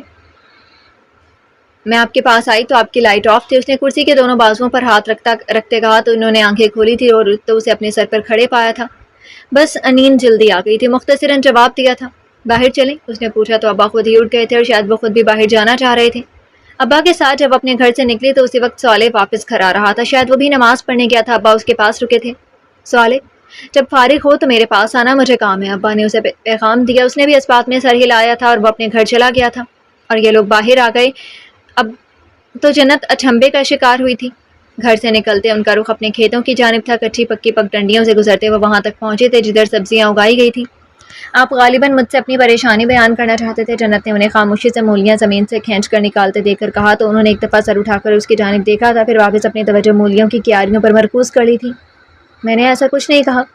ایک چھوٹے سے حصے پر گاجر، مولی، شلجم، پالک، میتھی، لہسن اور دھنیا لگائے گئے تھے. ان سب کی الگ الگ کیاریاں بنی ہوئی تھیں. ابا مولیاں توڑ رہے تھے تو وہ شلجم. مجھے کل سے یہی سنائی دے رہا ہے. جنت بھی شلجم وہیں چھوڑ کر ان کے پاس آ گئی. ابا نے چند درمیانے درجے کی مولیاں توڑی تھی اور انہیں ساتھ بہتے کھال کے پانی سے دھو کر ایک طرف رکھ دیا تھا. یہ تو تمہاری غلط فہمی ہے، میں کیا کہہ سکتا ہوں. انہوں نے مولیوں کا گٹھا باندھ کر رکھ دیا تھا تاکہ اٹھانے میں آسانی ہو. ابا آپ اس وجہ سے پریشان ہیں کہ چاولوں کی خرید کے پیسے اب کہاں سے آئیں گے؟ اس کے پوچھنے پر وہ چونکے تھے اور اس کی جانب دیکھ کر نفی سے سر ہلایا تھا جو اب اس کچی پگڈنڈی پر بیٹھ گئی تھی. ابا بھی وہیں بیٹھ گئے تھے. تمہیں معلوم نہیں کرنا چاہیے تھا، میں کسی نہ کسی طرح سے حل نکال لیتا. وہ جیسے ناخوش ہوئے تھے اور ایسا پہلی دفعہ ہوا تھا. ابا میں آپ کی بیٹی ہوں اور بیٹیاں والدین کو پریشان نہیں دیکھ سکتی ہیں. حالانکہ آپ نے نہ بتا کر غلط کیا. اگر آپ پہلے بتا دیتے تو شاید ہم مل کر کچھ نہ کچھ کر لیتے، کوئی حل نکل آتا. اس نے ہلکا سا شکوہ کیا تھا. جنت، میں نہیں چاہتا کہ تم ہر چیز کی پریشانی لو اور اسے سر پر سوار کر لو، جبکہ تم نے معلوم کر ہی لیا ہے۔ انہوں نے جیسے نہ بتانے کی اصل وجہ بتائی تھی۔ پیارے ابا جان، آپ شاید بھول رہی ہیں کہ یہ کاروبار ہم باپ بیٹی کا ہے، تو اس کاروبار سے منسلک پریشانی بھی تو اصولاً سانجھی ہونی چاہیے۔ ایک منٹ، کہیں آپ اکیلے پریشانی میں مبتلا ہو کر میرے کاروبار پر قبضہ تو نہیں جمانا چاہتے ہیں؟ اس نے ہلکے پھلکے انداز میں سنجیدگی سے منہ کہا تو وہ ہلکا سا مسکرائے تھے۔ سورج اب مکمل طور پر نکل آیا تھا، جس کی کرنیں سامنے ان پر پڑ رہی تھیں۔ زرد روشنی ان کے چہرے پر پڑ کر انہیں روشن کر رہی تھی۔ ہو سکتا ہے میں ایسا ہی سوچ رہا ہوں، انہوں نے بیوسی کے انداز میں کہا تو وہ مسکرا دی۔ اس نے جواباً کچھ نہیں کہا کہ کچھ دیر کی خاموشی اختیار کی رکھی۔ آپ مجھے اس عادت کا پتہ دیں، میں چاہتی ہوں ایک دفعہ اپنے طور پر تفتیش کر لوں تاکہ مجھے تسلی ہو جائے۔ حالانکہ میں منشی چاچا سے بھی لے سکتی ہوں، لیکن میں چاہتی ہوں کہ آپ مجھے خود دیں۔ اس نے اصل مدعا پیش کیا تھا۔ اسے جیسے کہیں نہ کہیں شک تھا کہ ابا انکار کریں گے، اس لیے اس نے اپنی مرضی کا پتہ پھینکا تھا۔ جنت، ہم نے پہلے طے کیا تھا کہ باہر کے معاملات میں دیکھا کروں گا، اور میں اسے دیکھ چکا ہوں، تم ان سب سے دور رہو گی۔ انہوں نے اسے گھورا تھا، لیکن وہ بھی جنت عالم تھی۔ پیارے ابا جان، چونکہ اب آپ بوڑھے ہو رہے ہیں تو آپ کو ان تمام معاملات کو اپنے جانشین کے سپرد کرنا ہوگا، اور خوش قسمتی سے صرف میں ہی آپ کے جانشین ہوں، تو یہ تمام معاملات از خود مجھے حل کرنے ہوں گے۔ اور چونکہ آپ خود اعتراف کر چکے ہیں کہ آپ میرے حصے پر قبضہ کرنے کے موڈ میں ہیں، اس لیے اب ان تمام معاملات میں مجھے انوالو ہونے کا پورا حق ہے۔ ہاں، ایک اور بات، چونکہ آپ خود تو مجھے اس آڑت والے کا نمبر اور پتہ نہیں دیں گے، اس لیے میں نے نمبر ابھی آپ کے فون سے اور پتہ رات آپ کی ڈائری سے لے چکی ہوں۔ اگلے معاملات میں خود آپ کی تسلی کے لیے صالح کے ساتھ مل کر حل کر لوں گی۔ اس نے ساتھ بیٹھے ابا کی جیب سے فون نکال کر چالاکی سے نمبر نکالا تھا اور فون ان کی جانب بڑھا دیا تھا، ساتھ ہی اپنا کارنامہ سنایا اور اپنا فیصلہ بھی سنایا تھا۔ گو ابا ناراض نہیں تھے تو مکمل حامی بھی نہیں بھرنا چاہتے تھے۔ جنت، بیبے ناراض ہوں گے اور انہیں کون راضی کرے گا؟ ابا نے جیسے اسے باز رکھنے کی کوشش کی تو اس نے ناک سے مکھی اڑائی۔ بیبی کو راضی آپ کریں گے اور کون کرے گا؟ اس نے انہیں ہاتھ تھام کر اوپر اٹھایا تھا اور مولیوں کا گٹھا انہیں پکڑایا، خود شلجم پکڑ لیے تھے۔ جنت، میں ایسا کچھ نہیں کروں گا، انہوں نے اسے دھمکی دی تھی، لیکن اثر نہیں ہوا تھا۔ پیارے ابا جان، میں بلیک میل نہیں ہوتی۔ کچی پگڈنڈی پر چلتے اب ان کی آواز مدھم ہوتی جا رہی تھی اور سورج کی کرنیں ہنوز ان کے پیچھے گامزن تھیں۔ وہ کمرے میں موجود اپنے کانٹیکٹ استعمال کر کے معلومات لے رہی تھی۔ جب بانو اس کے لیے چائے لے کر آئی تھی، وہ کھڑکی کے پاس سے ہٹی تھی اور مگ تھاما تھا۔ بانو، واپس جاتی بانو آواز پر پلٹی تھی اور جی کی آواز سے اسے متوجہ کیا تھا، جو جھک کر سائڈ ٹیبل سے کچھ ڈھونڈ رہی تھی۔ صالح گھر ہے؟ اس کے پوچھنے پر بانو کو حیرت ہوئی تھی۔ جی باجی، 5 منٹ پہلے تو گھر ہی سی۔ وہ جواب دے کر کھڑی رہی، شاید کچھ اور پوچھے گی، لیکن اس نے اسے جانے کا کہہ دیا تھا۔ کچھ دیر چائے کے ساتھ سوچتے وہ بیڈ کی پائنتی پر بیٹھی رہی تھی۔ فیصلہ مشکل لگ رہا تھا۔ بالآخر وہ چائے ختم کرتے ہی اٹھی تھی اور فیصلہ کر چکی تھی۔ وہ کمرے سے نکلی تو بیبے بانو کو کچن کی صفائی سے متعلق ہدایات دے رہی تھی، اور دادا حسب عادت کتاب میں غرق تھے۔ ان کے پاس ہی ایک ٹوکری میں بڑے بڑے مالٹے پڑے ہوئے تھے، غالباً کہیں سے آئے تھے۔ وہ دادا کے پاس رکی تھی۔ یہ کدھر سے آئے ہیں؟ اس نے جھک کر دادا کے کان کے پاس بولتے کہا تو انہوں نے نظر اٹھا کر ساتھ والے گھر کی جانب اشارہ کیا تھا۔ چاچو کے گھر سے۔ انہوں نے نفی میں سر ہلایا۔ کتاب پڑھنے کے دوران انہیں بولنا سخت ناگوار گزرتا تھا۔ وہ، نوح اور صالح مل کر اکثر انہیں تنگ کرتے تھے۔ آج بھی اچانک اس کے دل میں خیال آیا اور اس نے عمل بھی کر ڈالا۔ دادا، ابا مجھے بول کر بتائیں، اس نے کمر پر ہاتھ رکھتے خفگی سے کہا، جو سراسر مصنوعی تھی۔ صالح یوسف کے گھر سے۔ انہوں نے مکمل نام کے ساتھ دوبارہ اپنی توجہ کتاب پر مرکوز کر دی تھی، اور اب کتاب اوپر تک منہ کے سامنے کر لی تھی کہ اگر وہ بلائے گی بھی تو نہیں بولیں گے۔ وہ ہستی وہاں سے نکل گئی، اور جب گھر سے نکلی تو اس کے تاثرات سنجیدہ تھے۔ صالح کے گھر کا دروازہ پار کیا تو وہ سامنے دھوپ میں کرسی ڈالے، سامنے میز پر ٹانگیں رکھے، لیپ ٹاپ گود میں رکھے بیٹھا تھا۔ شیٹ کا سایہ اس کی گود تک تھا، جبکہ ٹانگیں مکمل دھوپ میں تھی۔ پاس ہی ایک ٹوکری میں مالٹے پڑے تھے اور کالے نمک کی ڈبیا بھی۔ دروازے کی مخصوص چر کی آواز پر صالح نے سر اٹھا کر دیکھا تو اسے دیکھ کر خوشگواریت کا احساس ہوا تھا۔ ٹانگیں فوراً نیچے کی تھی اور اپنا رخ جنت کی جانب ہی رکھا تھا۔ جنت نے اپنا سر اونچا اور رخ سیدھ میں رکھا تھا۔ فری ہو؟ جنت نے کھڑے کھڑے ہی پوچھا۔ اس نے بیٹھنے کی کرسی پیش کی۔ جنت خاموشی سے بیٹھ گئی۔ چائے پیو گی؟ اس نے نفی میں سر ہلایا۔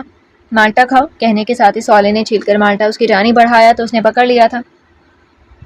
فری ہوں، اب بتاؤ کیا کہنے؟ اس نے ایک مالٹا اپنے لیے چھیلا تھا اور اسے بولنے پر اکسایا تھا۔ جنت کو لگا کہ مالٹے کی کاش حلق میں اٹک گئی ہے۔ میں تم سے وضاحت مانگنے آئی ہوں۔ اس نے اپنے تاثرات فوراً سے پیشتر نارمل کیے تھے، اور وہ کہا تھا جو کہنے آئی تھی اس کے لیے تکلیف دہ تھا۔ پہلے خود اسے انکار کر کے اب اسے مدد مانگنا۔ صالح کے لیے پہلے اس کی آمد حیران کن تھی اور اب اس کا مطالبہ۔ تم شاید کچھ اور بھی کہنے آئی ہو؟ صالح کے کہنے پر جنت نے اس بات میں سر ہلایا تھا۔ لیکن وہ بات میں بعد میں کہوں گی، پہلے تم سے وضاحت چاہتی ہوں۔ اس نے اپنا رخ دوسری جانب کرتے بات مکمل کی تو صالح آگے کی جانب ہوا تھا، اور وہ کچھ دھوپ کچھ چھاؤں میں تھا، جبکہ جنت مکمل دھوپ میں تھی۔ جنت، تم نے کہا تھا کہ تم مجھ سے وضاحت خود طلب نہیں کرو گی، میں خود تمہیں وضاحت دوں گا جب بھی دوں گا۔ دیکھو جنت، تمہیں جو بھی مجھ سے کام ہے تم اس کی بغیر بھی کہہ سکتی ہو، یوں خود کو مشکل میں ڈالے بغیر۔ مجھ سے عالم انکل بات کر چکے ہیں، میں اس معاملے میں تمہاری مدد کرنے کو تیار ہوں، لیکن میں ہرگز گوارا نہیں کروں گا کہ تم اپنی عزت نفس کو مجروح کر کے مجھ سے مدد مانگو۔ ہمارا وہ معاملہ الگ ہے اور یہ معاملہ الگ ہے، اس کے حل ہوتے ہی ہم اس معاملے پر بات کریں گے، لیکن میں یہ ہرگز بھی نہیں چاہوں گا کہ تم وہ کام زبردستی کرو جو تم ابھی سوچ بھی نہیں سکتی۔ صالح نے بڑے کھلے اور واضح الفاظ میں اس سے کہا تو اس نے بھی سکون سے ان ساری باتوں کے درمیان مالٹا مکمل کھایا تھا اور اس کی باتوں پر سر ہلاتی رہی تھی۔ ٹھیک ہے صالح یوسف، تمہاری مرضی۔ میں نے تو کہا تھا کہ یہ معاملہ بھی نہیں بڑھ جاتا، لیکن خیر تمہاری مرضی۔ اس نے کندھے اٹھائے اور جانے کے لیے اٹھی تو صالح بھی ساتھ ہی اٹھا تھا۔ بہت مہربانی جنت صاحبہ۔ پینٹ کی جیبوں میں ہاتھ ڈالے وہ اس کے ساتھ ہی دروازے تک آیا تھا۔ میں تمہیں ایک کہانی سنانا چاہتا ہوں، لیکن یہ والا معاملہ حل ہو جائے پھر تم بتانا جب تمہارے پاس فرصت ہو۔ صالح کے کہنے پر جنت نے اس بات میں سر ہلایا تھا۔ میں اس آدمی کے متعلق معلومات حاصل کر رہا ہوں، پھر تمہیں اپڈیٹ دیتا ہوں تو مل کر ڈیسائیڈ کرتے ہیں کہ پھر کیا کرنا ہے۔ صالح نے مزید بات میں اضافہ کیا تھا۔ زمرد کے ہسپتال کے لیے نکلنے کے بعد جب نبا بھابھی کی فزیو تھراپی کے لیے آئی تو وہ ان دونوں کو ان کے کمرے میں چھوڑنے کے بعد اپنے کمرے میں چلی آئی تھی۔ موبائل نکالا اور ایک نمبر پر کال کی تھی، دوسری جانب سے تیسری بار پر کال اٹھا لی گئی تھی۔ زمرد کی پھپھو بات کر رہی، انہوں نے کال اٹھائے جانے پر فوراً تعارف کروایا تھا۔ کیا اب میں بھی تعارف کرواؤں کہ شیر دل کا والد بات کر رہا ہوں؟ دوسری جانب سے ہلکے سے شکوے سے کہا گیا تھا تو انہوں نے فوراً ٹوکا تھا۔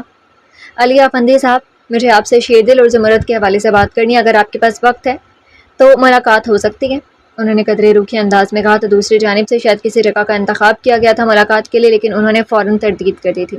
نہیں، اگر آپ کے پاس وقت ہے تو میں آپ کے آفس آ جاتی ہوں، کہیں باہر نہیں، صرف چند منٹ چاہیے آپ کی۔ دوسری جانب سے شاید حامی بھری گئی تو وہ بیگ کاندھے پر رکھتے باہر نکلی تھی اور بھابھی کو ایک کام کا بتاتے نبا سے تب تک ان کے پاس رکنے کی درخواست کرنے کے بعد ٹیکسی سے مطلوبہ جگہ کی جانب گامزن تھی۔